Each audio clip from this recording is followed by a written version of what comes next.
Hi, it's day 9 of the 100 Days of Consistency Challenge.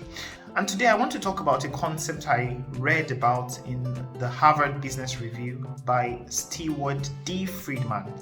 The concept is called total leadership, and it essentially talks about being able to manage the 4 aspects of life: work, home, community, and self, to manage them in such a way that you are leading in all these 4 aspects, as against sacrificing one to benefit the other. Now, I spoke a few days ago about a concept I learned from Eric Yuan, the CEO of Zoom, where he said he doesn't believe in work-life balance, but that he integrates his life to include his work, but makes a priority for things that matter more to him. So when there is a clash, then he will always choose his family or his life above his work. If you haven't seen that video, you should check it out. It'll be somewhere here. So what is total leadership? Total leadership is your ability to lead in all aspects of life such that you are not lagging in any one of them, like I said earlier. And how do you accomplish this? Friedman suggests a 4-step process. The first one is to reflect on your life and really look at all the things that matter to you in life in these 4 aspects. Where are your priorities? So you need to take some time out to identify the things that matter most to you, and also check what amount of energy are you putting into these things currently. The next thing to do is to brainstorm your possibilities. And what does this mean?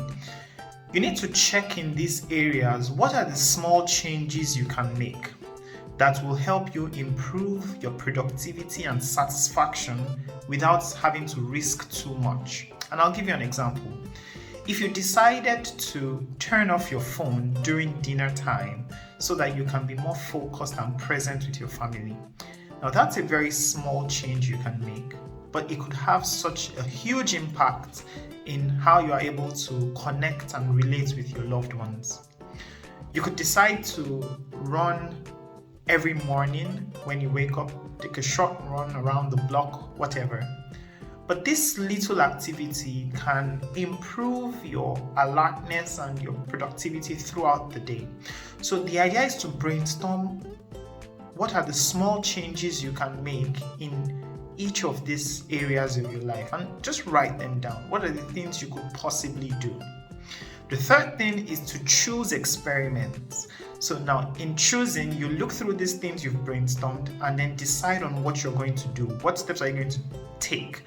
And it could be for just a short period of time to measure the progress, to measure the changes, let me put it that way. What are the things that change? What do you notice? Do you feel like after running in the mornings, you do not need a cup of coffee any longer?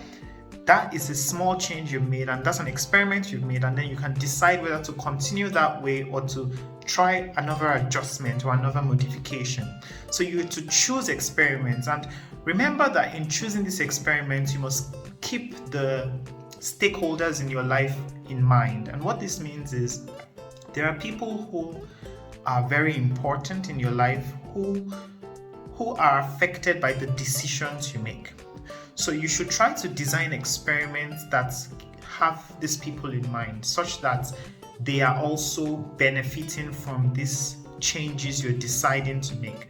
And one thing that Freeman suggests is that you can have a conversation with these people and find out what are the expectations they have of you. What would you need to give them for them to remain satisfied and remain active parts of your life, or feel like they are an active part of your life?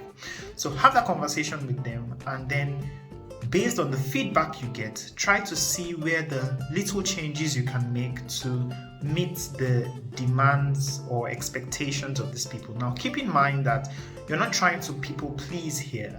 You're trying to satisfy all the 4 aspects of your life, to lead in all these 4 aspects.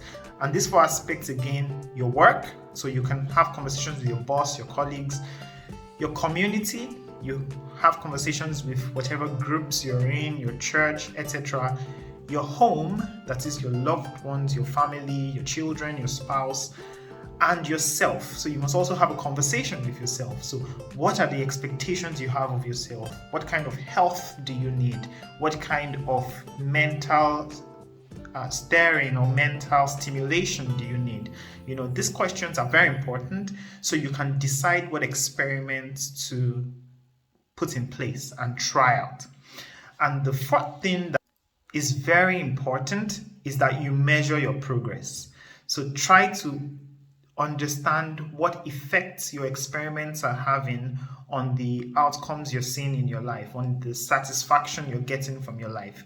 You really don't have to sacrifice one part of your life for the other. If you want to read more about this, I suggest you get a copy of the Harvard Business Review on leadership, I believe, and I will put a link to it in the comments in the description below. This is what I learned today, and I'm really excited to share with you. I'll see you tomorrow in day 10 of the 100 Days of Consistency Challenge.